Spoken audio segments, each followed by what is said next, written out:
Good afternoon friends, I hope you all are doing good. आज हमारा judgement का third day है। 2 judgement हम कर चुके हैं। आज की जजमेंट आपको पहली स्लाइड से देख के पता लग रही होगी, बट स्टिल उससे पहले बिफोर स्टार्टिंग द सेशन मैं एक बात बोलना चाहता हूं। Please take care of this कोविड-19, क्योंकि आज इंडिया में जो सबसे पहला केस आया था जनवरी 30, 2020, फर्स्ट केस जो सबसे पहले केरला में इंडिया में आया था, वो लड़की को आज दोबारा से कोविड हो गया है। So please put on the mask, because Covid भी यूपीएससी की तरह हो रहा है, बिल्कुल अनप्रिडिक्टेबल। ये किसी टाइम पे भी दोबारा आ रहा है, जा रहा है, बट ये हमारे हाथ में है कि हम मास्क का यूज करें एंड सैनिटाइजर्स का यूज करें। ओके, सो आज का जो हमारे जजमेंट है वो बहुत इंटरेस्टिंग है, जिसके ऊपर बहुत सारी मूवीज भी आ गई हैं और अभी रिसेंटली द वर्डिक्ट कर एक उसमें वेब सीरीज भी आ गई है। एंड आपने इसके लिए एक बहुत फेमस मूवी रुस्तम मूवी को देखा भी होगा, जिसमें अक्षय कुमार जी उसमें एक नेवल ऑफिसर बने हुए हैं, commander of the Indian naval force. Okay, so आज के जजमेंट में ये 3 किरदार हैं मेन, जिससे आपको पूरी स्टोरी पता लग जाएगी। First is Kawas Maneckshaw Nanavati. नानावती कौन है? ये कमांडर थे of INS Mysore, Indian naval ship Mysore के कमांडर थे, सेकंड इन कमांड जिसे कहते हैं नेवी में। एंड ये इनकी वाइफ थी सिल्विया नानावती, बहुत ही फेमस पर्सनैलिटी थी जो इंग्लैंड में बॉर्न हुई हैं। एंड थर्ड किरदार जो ये बीच में है, जिसके कारण ये पूरा का पूरा केस ही स्टार्ट हुआ है, वो है हमारे प्रेम भगवान दास आहूजा। अब यहां से बहुत सारी कम्युनिटी वाली एंगल भी है, तो मैं आपको पहले बता देता हूं कि ये हमारे थे पारसीस। मानिक शाह से आपको पता ही लग रहा होगा, आर्मी के जो चीफ रहे हैं। ओके, एंड सेकंड जो आहूजा जी थे वो थे हमारे सिंधी, ये सिंधी से थे। एंड स्टोरी का पूरा जस्ट यहीं पर है, लव, बिट्रेल, वाइफ ने इनके बिट्रे किया। And third is homicide. Homicide means जब उन्होंने मर्डर की तरफ वो कहानी बढ़ी एंड बीच में आहूजा जी का मर्डर हुआ। एंड ये जजमेंट पूरी की पूरी इसी चीज पर निर्धारित है। ओके, नाउ मैंने मजाक के लिए, ताकि आपको कोरिलेट कर सको, तो मेरे वो बहुत पर्सनली फेमस, वो मैं इनको बहुत पसंद करता हूं। इन्होंने एक डायलॉग मारा था हेरा फेरी में, लड़की का चक्कर बाबू भैया, लड़की का चक्कर। सो यहां पर टोटली केस सिल्विया नानावती ने ही स्टार्ट करा है। सारी की सारी गेम यहां से स्टार्ट होगी। तो इसलिए सो डैट जैसे हमने लास्ट टाइम किया था आर्टिकल 15 आयुष्मान खुराना की मूवी, यहां से मैंने ये डाला है सो डैट आपको याद रहे कि ये स्टोरी कैसे स्टार्ट हुई है। ओके, अब यहां पर पहले तो ये आईएनएस मैसूर है। आईएनएस मैसूर पे नानावती जी कमांडर थे। आईएनएस मैसूर, मैं आपको एक पर्सनल सजेशन दूंगा कि आप आईएनएस मैसूर को पक्का देख के आए। I been to INS Mysore last year, बहुत ब्यूटीफुल शिप है। एंड इसका अब जो नाम है वो है INS Mysore delta 60। Okay, destroyer 60, ये दिल्ली क्लास से आती है। एंड ये नाम मैसूर क्यों पड़ा, विक्रमादित्य कैसे पड़ा, इसके लिए एक अलग से सीरीज है, मैं आपको करवाऊंगा कि ये नेवल शिप्स के नाम कैसे पड़ते हैं। ओके, सो आईएनएस मैसूर में कमांडर थे K M Nanavati ji and versus state of Maharashtra. मैंने आपको पहली ही लेक्चर में बताया था, फर्स्ट नाम जो होता है वो होता है पिटिशनर का एंड सेकंड नाम होता है रिस्पोंडेंट का, कि नानावती जी ने केस डाला versus state of Maharashtra 1959। I hope this is clear. अब यहां पर पहले मैं नानावती से एक कोरिलेट कर देता हूं। मैंने आपको जैसे बताया था कि हर चीज को कोरिलेट करके पढ़ना है आपको। नानावती जी का नाम 2 जगह और बेस फेमस है, वो ये नानावती जी नहीं है, वो है हमारे पास जस्टिस जीटी नानावती, जो कि 2 कमीशन है। एक तो है 1984 का एंटी सिक्रोइड्स, सेकंड 2002 का गोधरा कांड किलिंग। दोनों में जो कमीशन बना था, 1984 में तो 1 मैन था एंड 2002 में इनके साथ एक जस्टिस मेहता जी भी थे। तो यहां पर जो कमीशन बना है वो इन दोनों के लिए। सो नानावती का नाम आते ही आपको पता होना चाहिए कि 84 सिक्रोइड्स एंड 2002 में जो गोधरा किलिंग हुई थी, इन दोनों के लिए जो कमीशन बनाया गया था, justice GT Nanavati commission. Let's start. अब ये केस स्टार्ट कैसे हुआ, एक पूरी पिक्चर पहले थोड़ी सी बता देता हूं। जो मैंने फर्स्ट स्लाइड में वो बनाए हैं, बीच में मैंने डाला था आहूजा जी को, एंड यहां पर उनकी वाइफ आई सिल्विया, एंड यहां पर खुद आए कावा मैनिकशा नानावती। अब ये आर्मी उसमें नेवी में कमांडर थे, एंड नेवी में कमांडर होने के बाद ही गॉट मैरिड टू सिल्विया, इन दोनों की शादी हुई। बट धीरे धीरे जब यहां पर नानावती जी अपनी नेवल बेस से दूर जाना स्टार्ट करा, जब उनकी पोस्टिंग्स आनी स्टार्ट हुई अलग अलग जगहों पर, देन सिल्विया जी का आहूजा जी के साथ एक रिलेशन चल पड़ा, एंड ये दोनों एक रिलेशन में इनका रिलेशन आगे आगे धीरे धीरे बढ़ने लगा। एंड ग्रेजुअली क्या हुआ, कावा को लास्ट में जाकर सिल्विया से पता लगा कि इन दोनों का ऐसे रिलेशन चल रहा है, but Ahuja was not in that position कि वो सिल्विया से शादी कर ले। एंड फाइनली कावा नानावती जी ने आहूजा के ऊपर 3 शॉट लगाए, वो बहुत फेमस हैं, 3 shots that make this judgement, and उसमें आहूजा जी की डेथ हो जाती है। एंड उसके बाद ये केस बॉम्बे हाई कोर्ट में जाता है, एंड वहां से चैलेंज होकर सुप्रीम कोर्ट में चला जाता है। एंड एज यूजुअल जो भी कंट्रोवर्शियल केस होगा इंडिया में, उसको संभालने के लिए एक ही हमारे पास बंदा है, राम जेठमलानी, जो कि बहुत ही ज्यादा प्रोमिनेंट जज थे, एडवोकेट थे, एंड उनका जो फ्यूचर था वो इस केस से स्टार्ट हुआ। एंड आफ्टर पार्टीशन वो कराची से सीधा मुंबई में आ गए, एंड ये उनका पहला केस था जिस केस के कारण वो एकदम से राइज होना स्टार्ट हो गए। Okay, so KM. Nanavati case was one of the most famous jury trials in India. It changed the entire justice system. अब ये लास्ट केस था जहां पर जूरी ट्रायल्स हुई। जूरी ट्रायल्स क्या होती हैं कि जहां पर एक होता है बेंच जहां पर एक ग्रुप ऑफ जजेस बैठेंगे, एक होता है जूरी सिस्टम जहां पर लोग बैठेंगे एंड वो डिसाइड करेंगे। अब ये लोग ये तो है नहीं कि कोई भी उठकर बैठ जाएगा जूरी में।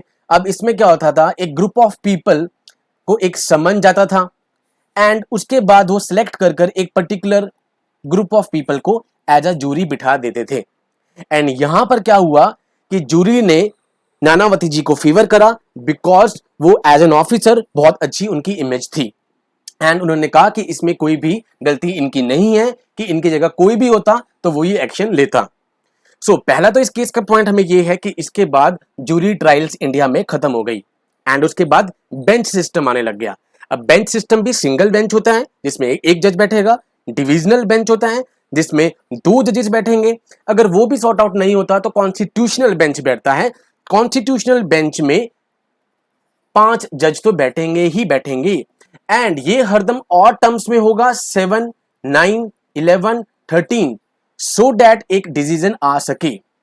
सो अभी तक के जितने भी केसेस हुए हैं 2021 तक के, उसमें अभी तक हाईएस्ट बैठे हैं 13th in the famous KBC case, KBC Keshav Nanda Bharati case 1973, जिसने पूरा का पूरा फ्रेमवर्क चेंज कर दिया और एक बेसिक स्ट्रक्चर को लाके रख दिया, जो हम इसके बाद भी डिस्कस करने वाले हैं अपने जजमेंट सीरीज में। बट आपको ये पता हो कि कॉन्स्टिट्यूशनल जो भी बेंच बैठेगा उसमें और टर्म्स में बैठेंगे, एंड मिनिमम जो होंगे उसमें 5 होंगे, एंड उसके बाद वो 7 हो सकते हैं, 9 हो सकते हैं, 11 हो सकते हैं, 13 हो सकते हैं। अभी तक का जो हमारा रहा है रिकॉर्ड वो 13 बेंच का रहा है, जिसमें 7-6 से जजमेंट आई थी, एंड वो केस था केबीसी केस। आपको कौन बनेगा करोड़पति की तरह से याद रखना है, KBC, Keshav Nanda Bharati case. So this is the landmark case which received huge media and political coverage. Political क्यों है अभी हम करने जा रहे हैं, and several books and movies मैंने आपको बता ही दी। रस्तों मूवी आ चुकी है। रस्तों मूवी का जो सबसे पहला सीन आता है जिसमें वो सारे नेवल ऑफिसर खड़े हैं, वो है हमारे पास INS Mysore, this one. Okay, and उसके बाद हमारे पास अभी रिसेंटली एक वेब सीरीज आई थी द वर्डिक्ट टोटली इसी के ऊपर थी। सो वहां से भी आपको ये कहानी कोरिलेट कर सकते हैं।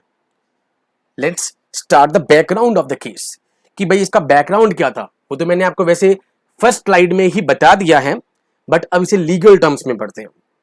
नानावती जी जो कि एक पारसी कम्युनिटी से आते थे, अब वो एक नेवल ऑफिसर थे, कमांडर थे नेवी में, जिसे सेकंड इन कमांड भी कहते हैं, एंड वो INS मैसूर में थे, INS Indian naval ship, okay, ये आपको पता हो, दिल्ली क्लास से आती है। एंड उन्होंने सिल्विया से शादी करी इन 1949 जब हमारा कॉन्स्टिट्यूशन हमने अडॉप्ट करा था। एंड उस टाइम पे इनके 3 बच्चे थे। ओके, नाउ जैसे मैंने आपको कहानी में बताया कि जो इनकी वाइफ थी सिल्विया, उनका एक रिलेशन स्टार्ट हो गया विद द आहूजा। आहूजा जो कि बहुत ही फेमस बिजनेसमैन थे from the Sindhi community. Okay, Sindhi community से वो आते थे। एंड मैं अगर आपको ये कहूं कि यहाँ सिंधीज को आपको कैसे पहचानना है, तो ये जो वेस्टर्न घाट है, इसका जो वेस्टर्न पार्ट है जिसके नाम के पीछे ANI लगेगा, वो मैक्सिमम सिंधीज होते हैं, लाइक अडवाणी। ओके, ये सभी के सब आपको इस तरीके से कोरिलेट करना है। देन उनके ऊपर जब इनकी वाइफ का रिलेशन आहूजा जी के साथ चला, तो ग्रेजुअली क्या हुआ, जब ये नेवी से अपने बेस से वापस आए नानावती जी, तब इनकी वाइफ ने, सिल्विया ने कन्फेस कर ली अपनी गलती और कहा कि ऐसे ऐसे रिलेशन चल रहा है। एंड धीरे धीरे क्या हुआ, आहूजा जी ने एक दिन अपने नेवल बेस जो मुंबई में कहां पर है, कोलाबा। कोलाबा वही जगह है जहां पर मुंबई अटैक हुआ था। एंड वहां पर ही एंड सबसे ज्यादा पारसीज की पॉपुलेशन है। ओके, अब इन्होंने वहां से एक नेवल बेस से पिस्टल को लिया एंड वहां से उन्होंने उसको शॉट कर दिया। एंड उसके बाद इनके खिलाफ 2 केसेस चले, 302, 304 of the IPC Indian penal code. अब इंडियन पिनल कोड में जो 302 सेक्शन है वो कहता है punishment for the murder, and 304 कहता है punishment for culpable homicide not amounting to the murder. ये क्या है कि आपने उसको इस तरीके से तो नहीं मारा था कि वो मर जाए। इसका एग्जांपल मैं आपको बताता हूं, जैसे सिद्धू जी ने एक बंदे के मुक्का मारा था। अब क्या था, उन्होंने तो कहा कि मैंने तो जस्ट मुक्का मारा था। ओके, ये नॉर्मली हम अपने फ्रेंड सर्कल में भी मार देते हैं, बट अब मान लो कि 2 दिन के बाद वो बंदा मर गया एंड उसका मेन कॉज यही आया कि बस उस मुक्के के कारण ही वो मरे हैं। So it will be amount to section 304 punishment for the culpable homicide. Okay, and 302 वो होगा जिसमें पनिशमेंट मिलेगी फॉर द मर्डर। सो ये मोटी मोटी कहानी थी कि उनके वाइफ का उनसे रिलेशन चल रहा था एंड उसके बाद उन्होंने उसको शॉट कर दिया। अब यहां पर बहुत डिफरेंट वर्जन्स आए कहानियों के। अब इसके बाद क्या हुआ, जैसे ही सिल्विया ने इनको नेवल ऑफिसर कमांडर को, कावाजी को, ये कहानी कन्फेस करी, उसके बाद कावाजी ने बड़ा कूल टेम्पर शो करा बीइंग एन ऑफिसर। एंड उन्होंने कहा कि हम मेट्रो सिनेमा में एक मूवी देखने चलते हैं, जिस मूवी का नाम था टॉम थंब। ये मूवी आपको जरूरत नहीं है, जस्ट कहानी के लिए बता रहा हूं। टॉम थंब मूवी देखने गए थे, बट यहां पर क्या हुआ, उन्होंने कहा कि तुम मूवी देखने जाओ, एंड वो खुद पिस्टल लेने के लिए कोलाबा में नेवल बेस में चले गए। एंड इसका जो उन्होंने बाद में सिल्विया जी से पूछा गया कि आप मूवी देखने क्यों गए, तो सिल्विया जी ने बहुत ही ऑनेस्ट आंसर दिया था कि मैं नहीं चाहती थी कि मेरे बच्चों को ये कहानी पता लगे, इसलिए उनका माइंड डाइवर्ट करने के लिए मैं उन्हें मूवी दिखाने के लिए ले गई थी। ओके, अब नानावती जी ने क्या करा, नेवल बेस में से वहां से पिस्टल ली एंड उसके बाद उन्होंने उन्हें मार दिया एंड अपने आप को सरेंडर कर दिया पुलिस के आगे। अब ये क्या होता है, इसके बाद ये केस जाता है जूरी ट्रायल के लिए, जूरी ट्रायल जिसमें लोग बैठेंगे। अब जूरी ट्रायल ने क्या करा कि नानावती जी को डिक्लेयर कर दिया कि भाई वो गिल्टी नहीं है, उनकी इसमें कोई गलती नहीं है, वो भी 8-1 की मेजोरिटी के साथ। बट जो वहां पर सेशन जज था, सेशन जज को लगा कि ये जो वर्डिक्ट है ये ठीक नहीं है, बिकॉज इसमें नानावती जी ने मर्डर किया है, तो 302 के अंतर्गत उनको पनिशमेंट मिलनी चाहिए। एंड वो इस वर्डिक्ट से डिसएग्री हो गए। एंड इसके बाद उन्होंने क्या करा कि इसको बॉम्बे हाई कोर्ट में ले जाया गया, इसको चैलेंज कर दिया गया कि आप बॉम्बे हाई कोर्ट में ये केस जाएगा। अब क्या हुआ, पहले तो आया जूरी वाला। ओके, जूरी के बाद गया ये डिविजनल बेंच। डिविजनल बेंच मैंने आपको बताया जहां पे 2 जजेस बैठेंगे। ओके, एंड जब ये यहां पर भी नहीं हुआ तो ये बेंच की ट्रायल के लिए गया एंड फाइनली इसको बॉम्बे हाई कोर्ट में पहुंचा दिया गया। अब क्या होता है, जब ये बॉम्बे हाई कोर्ट में चला गया तो अब यहां पर नानावती जी ने लगाया संविधान का फायदा उठाया। अब उन्होंने क्या करा, एक स्पेशल लीव पिटीशन डाल दी अंडर आर्टिकल 136। अब ये क्या होती है मैं आपको बताता हूं, बहुत ही इंपॉर्टेंट है ये। आप मान लो किसी लोअर कोर्ट में गए, किसी ट्रिब्यूनल में गए, ट्रिब्यूनल में मतलब central administrative tribunal except the army tribunal, defence के जहां पर केसेस सॉर्ट आउट होते हैं उसके अलावा। आप हाई कोर्ट में गए, अब क्या होता है कि आप हाई कोर्ट के डिसीजन से खुश नहीं हो, तो आप चाहते हो कि मैं इसको सुप्रीम कोर्ट में चैलेंज करूं, तो आपको पहले वहां पर एक नोटिस देना पड़ेगा। जब हाई कोर्ट से परमिशन मिल जाएगी उसके बाद आप सुप्रीम कोर्ट में उसको चैलेंज करेंगे। बट आपके दिमाग में आ रहा है कि मेरे साथ बहुत गलत हुआ है एंड मैं सुप्रीम कोर्ट को डायरेक्टली रीच आउट करना चाहता हूं, तो वो प्रोविजन दिया हुआ है आर्टिकल 136 में, स्पेशल लीव पिटीशन। ऐसे ही याद रखना, स्पेशल, ये एक स्पेशल डिस्क्रिशनरी पावर है सुप्रीम कोर्ट की, एक सुपर, जिसे कहते हैं कि ओवर राइडिंग पावर है सुप्रीम कोर्ट की, जिसमें सुप्रीम कोर्ट अगर चाहता है तो वो किसी की भी एसएलपी को एंटरटेन कर सकता है एंड उसके ऊपर जजमेंट को सुना सकता है। तो यहां पर नानावती जी ने डायरेक्टली 136 आर्टिकल का यूज करा एंड स्पेशल लीव पिटीशन डाल दी सुप्रीम कोर्ट के पास। ओके, अब ये बहुत इंपॉर्टेंट है 136, ये मैं आपको पॉलिटी में भी कराऊंगा बट अभी भी बता रहा हूं कि स्पेशल लीव पिटीशन डाल सकता है कोई भी बंदा डायरेक्टली सुप्रीम कोर्ट में। यहां पर सुप्रीम कोर्ट की पावर है वो उसे एंटरटेन करें कि ना करें, बट कुछ कुछ स्टूपिड केसेस भी आते हैं, जैसे कि रिसेंटली अगर इसका एग्जांपल कोरिलेट करें तो जूही चावला जी ने दिल्ली हाई कोर्ट में कहा कि 5G को रोल आउट कर दो। तो अभी जब से कोविड चल रहा है तो क्या होता है कि एक सेशन मिलता है, एक लिंक मिलता है जिसमें दोनों तरफ के एडवोकेट बैठते हैं एंड उसके बाद ऑनलाइन वो डिस्कस होता है। अब क्या हुआ कि जूही चावला जी ने ओवर स्मार्ट बनकर पब्लिसिटी लेने कर वो सोशल मीडिया पे शेयर कर दिया सो कॉल्ड अपने ट्विटर हैंडल पर। अब वहां पर 2-3 बच्चों ने क्या करा, जूही चावला के वो गाने स्टार्ट हो गए एंड उन्होंने इस जुडिशियल सिस्टम का बिल्कुल मॉकरी बना दी। एंड यहां पर फिर जज ने कहा कि यहां पर जूही चावला जी के ऊपर 20 लाख का पनिशमेंट यहां पर वो लगा दी एंड उसके बाद कहा गया कि ये आगे से नहीं सहा जाएगा, बिकॉज जूही चावला जी ने पहले एक, ये आपको जरूरत नहीं है, क्रिमिनल प्रोसीजर कोड में एक अंडर सेक्शन 80 एक नोटिस देना होता है 2 महीने के लिए जब आप सरकार को चैलेंज कर रहे हो एंड उसके बाद आप सूट डाल सकते हो।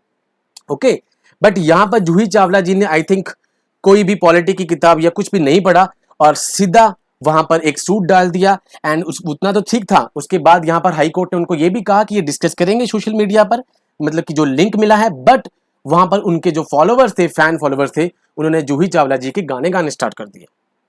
ओके, एंड वो लास्ट में एक मॉक ही बन गया एंड उनके ऊपर 20 लाख की पेनल्टी डल गई।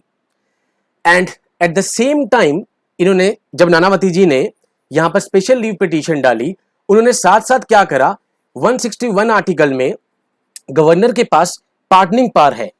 ओके, वहां पर एक पार्टनिंग पावर के लिए एप्लीकेशन डाल दी।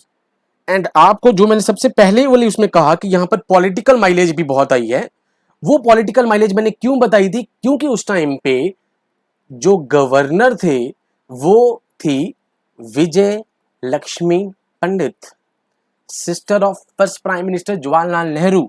एंड विजय लक्ष्मी पंडित जी जो थे उनके बारे में बता देता हूं, 8th प्रेसिडेंट थे हमारे UNGA के, यूनाइटेड नेशन जनरल असेंबली के 8th प्रेसिडेंट थे।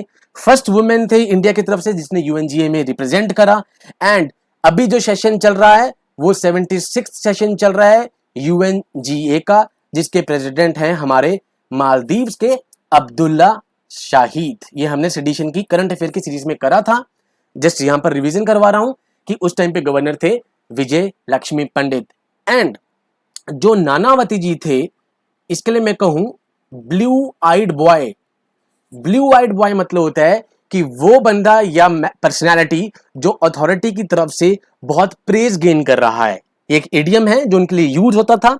सो he was very close confidant of Jawaharlal Nehru, plus उस टाइम पे जो डिफेंस मिनिस्टर थे मेनन जी, उनके भी ये बहुत ही चाहते थे, इसलिए नानावती जी को बहुत सा फेवर मिल रहा था। अब यहां पर पार्डनिंग पावर जो है 161 आर्टिकल में गवर्नर के पास है एंड आर्टिकल 72 में ये हमारे प्रेसिडेंट के पास है। एक ध्यान रखना कि प्रेसिडेंट जो है वो डेथ पेनल्टी को भी पार्डन कर सकता है, माफी दिला सकता है, गवर्नर नहीं दिलवा सकता। प्लस जो डेथ पेनल्टी है, ये क्वेश्चन आता है कि क्या इसके ऊपर जुडिशियल रिव्यू हो सकता है, तो एक बहुत ही लिमिटेड सा जुडिशियल रिव्यू हो सकता है, अदरवाइज प्रेसिडेंट और गवर्नर खुद ही ये ऑर्डर को लेता है, बट ये आर्बिट्रेरी नहीं हो सकता। इसके लिए भी बहुत सारी सी जजमेंट्स आई हैं। ओके, इसके लिए जो रिसेंट जजमेंट है वो है हमारी इब्रू सुधाकर, जिसमें कहा गया कि एक limited judicial review pardoning power पे लगा सकती है सरकार। ओके, सो ये थी पार्डनिंग पावर, जिसे हम पूरा अच्छी तरीके से तो पॉलिटी में पढ़ेंगे ही, बट यहां पर अब ये आई गया है तो मैंने आपको डिस्कस करवा दिया है। एंड पार्डनिंग का एक तरीका होता है, फर्स्ट आप पहले मर्सी पिटीशन डालेंगे, सेकंड राष्ट्रपति उसे एमएचए के पास भेजेगा, थर्ड एमएचए के ऑफिशियल उसे डिस्कस करके बैक टू द प्रेसिडेंट भेजेंगे। बट यहां पर प्रेसिडेंट बाउंड नहीं है with the recommendation of the MHA. Okay, next, अब आर्ग्यूमेंट्स क्या क्या आए गए।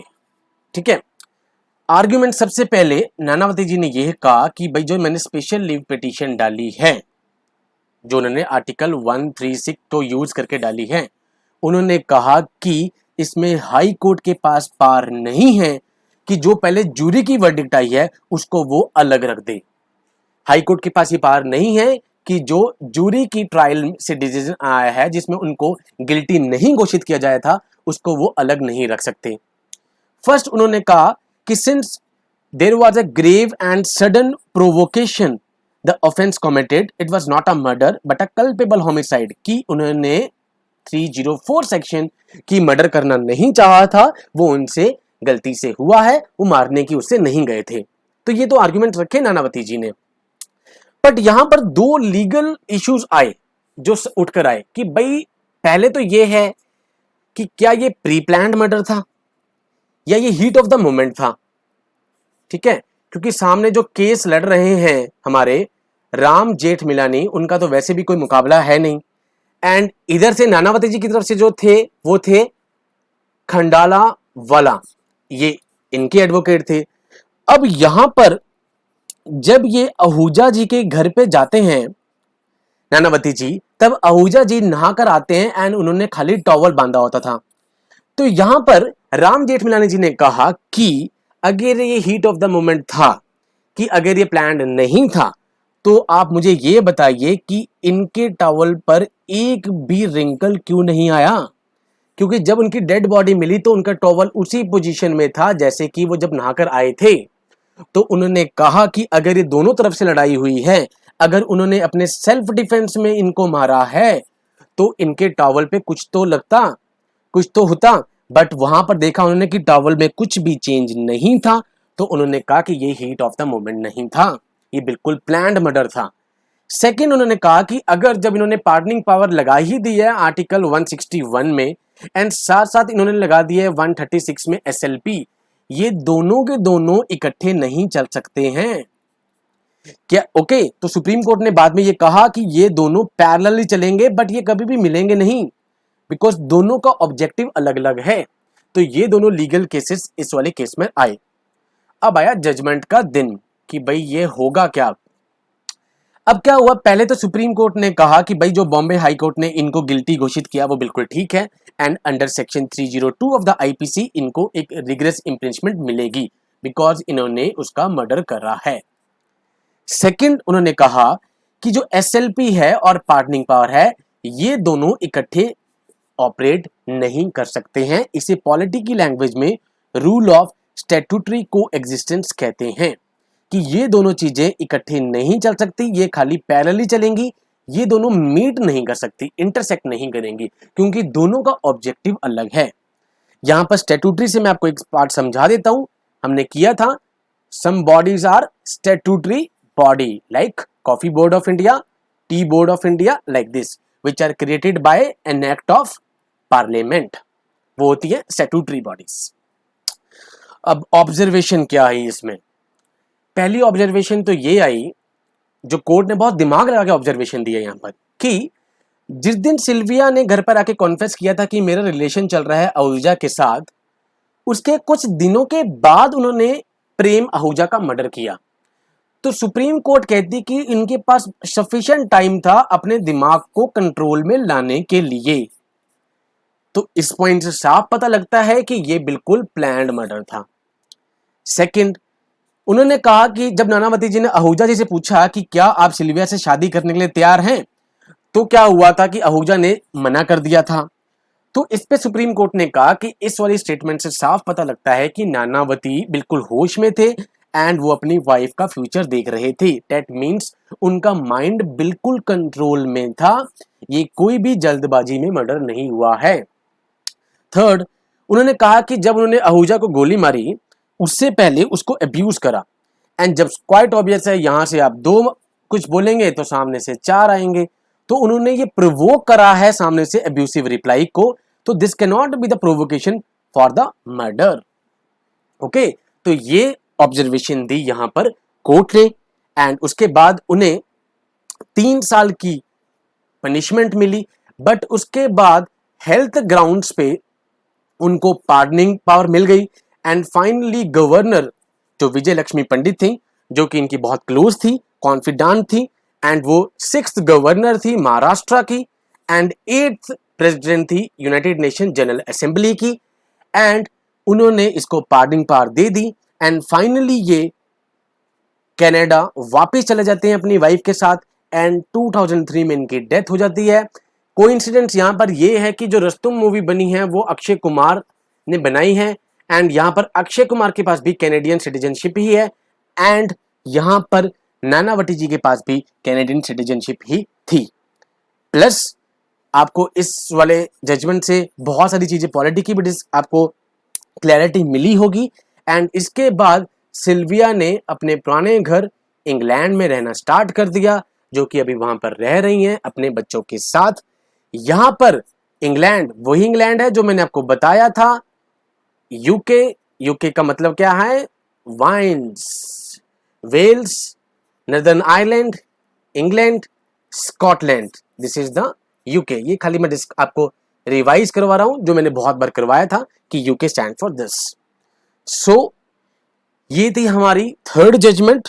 आई होप आपको पूरी क्लैरिटी होगी इस जजमेंट की, एंड फॉर मोर क्लैरिटी इसके अलावा जो अगर आप फन के लिए कुछ देखना चाहते हो, क्योंकि इसमें जो पॉलिटी के एंगल था या जो मेंस में आप लिख सकते हैं वो मैंने सब करवा दिया है, तो आप जिसने रुस्तुम मूवी नहीं देखी वो रुस्तुम मूवी देखे, एंड उसके बाद द वर्डिक्ट करके वेब सीरीज है वो वेब सीरीज देखें, and please take care of your health.